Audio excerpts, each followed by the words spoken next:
ए भोला जी धीरे से पौआ धरी ना झुनु की खरौआ बजला। ए भोला जी धीरे से पौआ धरी ना झुनु की खरौआ बजला। बाजला खरौआ तो सास हमरो जागली। बाजला खरौआ तो सास हमरो जागली।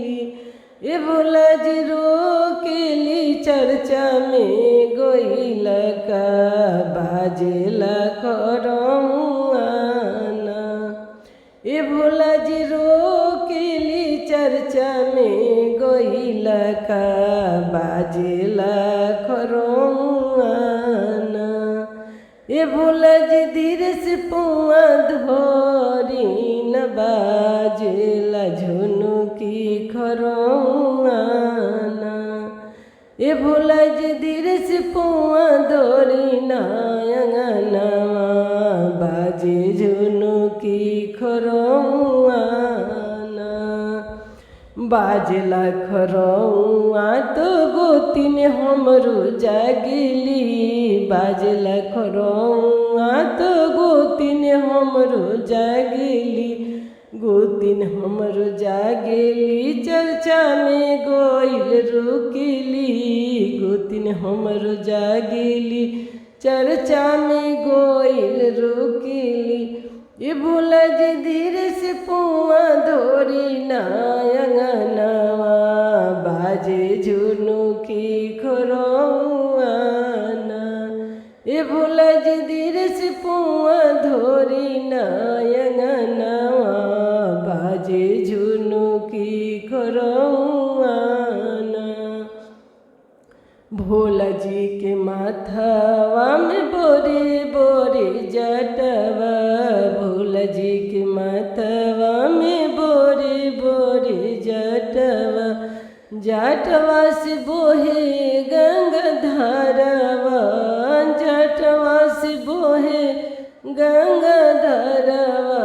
ए भोला जी धीरे से पौआ धरी ना अंगनवा बाजे झुनु की खरौआ ना।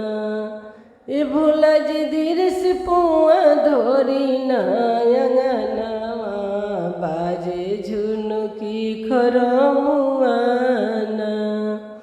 भोला जी के कानवा में बिछुआ के कुंडल। भोला जी के कानवा में बिछुआ के कुंडल।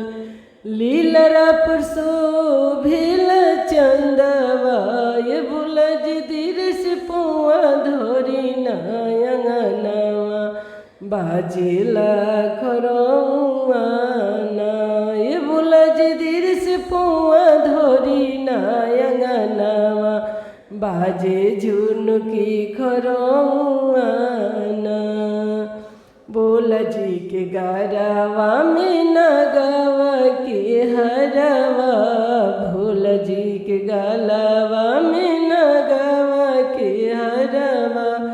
हाथवा में डमरू तेरा सुलवा शोभिला। हाथवा में डमरू तेरा सुलवा शोभिला।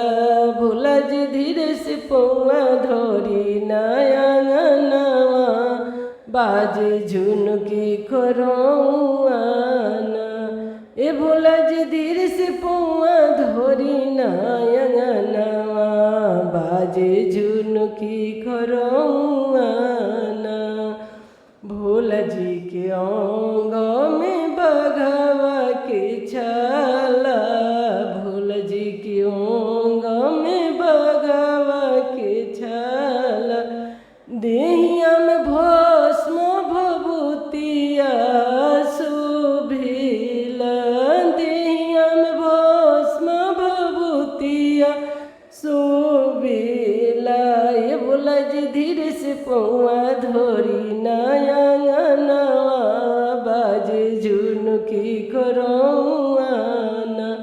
ए भोला जी धीरे से पौआ धरी ना अंगनवा बाजे झुनु की खरौआ। रौआना भोला जी के संगवा में गौरा ऐसन पत्नी भोला जी के संगवा में गौरा ऐसन पत्नी गोदिया में गणपत ललनवाना गोदिया में गणपत ललनवाना ए भोला जी धीरे से पौआ धरी नायंगनवा बाजेला झुनुकी खरौआना ए भोला जी धीरे से पौआ धरी नायंगनवा बाजेला झुनुकी खरौआना ए भोला जी धीरे से पौआ धरी नायंगनवा बाजेला